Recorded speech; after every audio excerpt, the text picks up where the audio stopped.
Hey there everybody, Brian here from Fitzpatrick's Garage in Kildare. I want to show you this car here. This is a 2017 Hyundai Tucson, and this one is what's called a Premium SE, so it's a slightly different spec than a lot of the ones that we'd normally have here at the garage.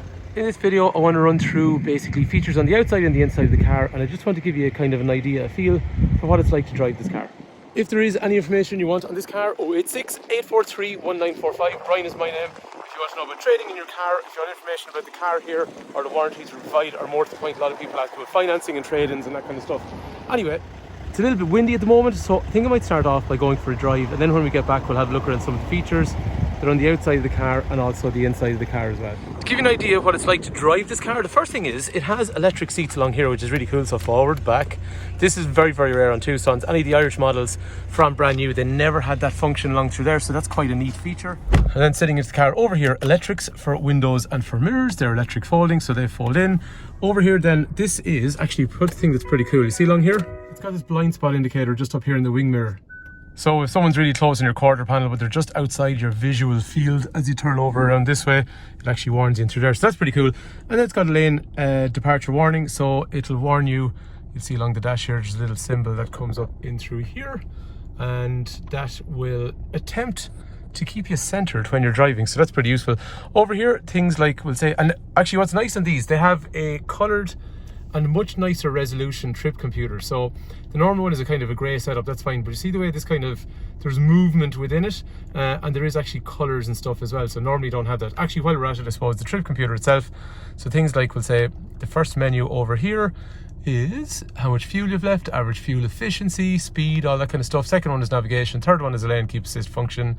Over here, radio information, tyre pressures and next service due, and general settings in through here. We're going to get going for a drive now in a sec. This one here is Bluetooth, which is straightforward, and then over here there is radio, fine, with the station list, which is pretty handy. One thing that always catches me from this time when this car was made, it's not swipe and drag, it's tap, which is fine, but it's just, you know, you get into a habit of swiping. Anyway, back through here, radio and media, fine, map in through there, and then it's just if you want to navigate up through there, and that's also going to have a reverse camera, so when I go for reverse, I get this display up here. This one actually has front and rear park sensors, quite unusual on Tucsons from 2017, and then this big reverse camera here as well. Just one other thing, it's also got a compass up here. This is electrochromatic, which means it darkens itself when you are driving at night time.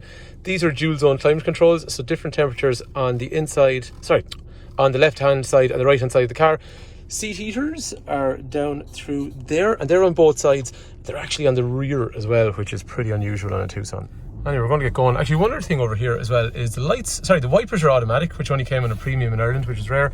And then the headlights are also automated, so they come on themselves at night time as well.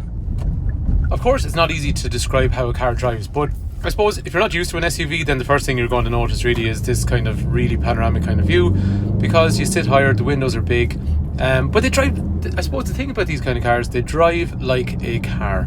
So it doesn't actually feel like you're driving an SUV. It doesn't feel like it's rocking. So over, you know, compressions in the road and bumps and that kind of stuff, it doesn't feel really a whole lot different than a car. Actually, just one little orange warning that beeps on here the whole time, just to tell you I'm low on washer fluid level, that's all. But driving down through these bumps, turns, all that kind of stuff, it feels nice. And actually, as an example, this car drives good. So the engine is 115 horsepower.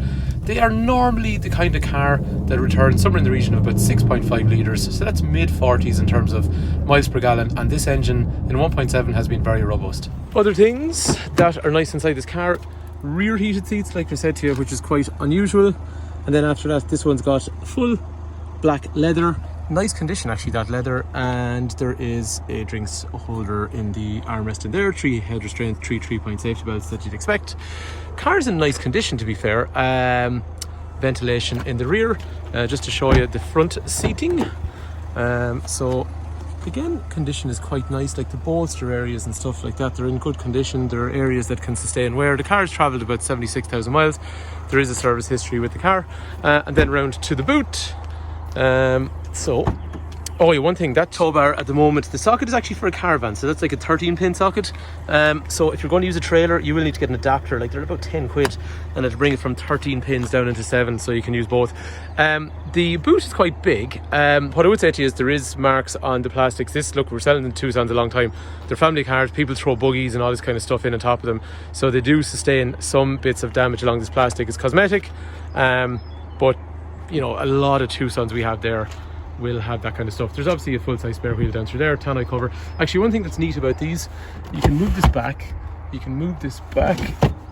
and it actually allows you then to recline. So you lift that, and you see the way the seat is much more reclined in the back, right? Now, it doesn't seem like much, right? But when you're an adult sitting in the bow, oh yeah, it really actually, it does make a difference. This is a much nicer way to travel. Only a small bit, but it feels way more comfortable. Probably really bad for your back. In terms of space in the back, if I was to straighten up the seat here, just sit properly and sit behind myself, I'd still have good leg room. I see the way there's kind of indentations in here, so your knees have a little bit extra room. That seat might come back a tiny bit, alright, but good room in the back, and then Isofix on either side for child seats too, and child locks. So I've locked in the car. Right, just things on the outside of the car that are nice. I like these big long parking lights, and I like the way you can use them in tandem with the daytime runners. Fog lights here, headlights and dip lights in here, and little cornering lights in here. Makes a big difference when you're turning into a junction that's unlit. This one, because the Premium SE has a chrome grille. The chrome grille back in 2017 was about 600 or 700 quid as an extra, but it came standard on these, what's called a Premium SE. They have a nice different coloured brushed aluminium skid plate over here, and then something we didn't get in Ireland was down here. This is brushed aluminium sort of side garnish. A lot of people wanted that in Ireland, but it just didn't come on that model then. It did come in England, which is why this car's originally come out of the north of Ireland, and that's why it's got a different Premium SE spec. The chrome as well, people wanted that in Ireland. There was some aftermarket chrome kits, not very reliable, didn't stick well, so this is a factory job. It's quite nice. They are brushed aluminium roof rails, and then, like all the Tucsons from this year, when you go to the higher specs, you get these nice LED taillights. So what I would say to you is, if you are somebody that's looking for a nice Tucson, but something that's a little bit different, and the reason I say a little bit different is because there's really none of the, well, okay, that's not true. Of course there's a few of them around, but there's very few of these. We don't see these Premium SEs too much. They have some nice extra features that make them a little bit distinct on the outside compared to the Irish models, and then on the inside they have some upmarket stuff that we talked about as well, which doesn't come on the Irish models. So it's always nice to have those extra features. Anyway, like I was saying to you, if you want information on this car, 086843 1945, Brian is my name. Information about trading in your car, information about this car. This car will come serviced, will come with a warranty. And NCT on that car is until the 4th month of 2023. Road tax, okay, fair enough. €200 for the year. Anyway, hopefully the video to you has been useful. And if there's anything else you want to know, just let me know. And thanks a million for watching.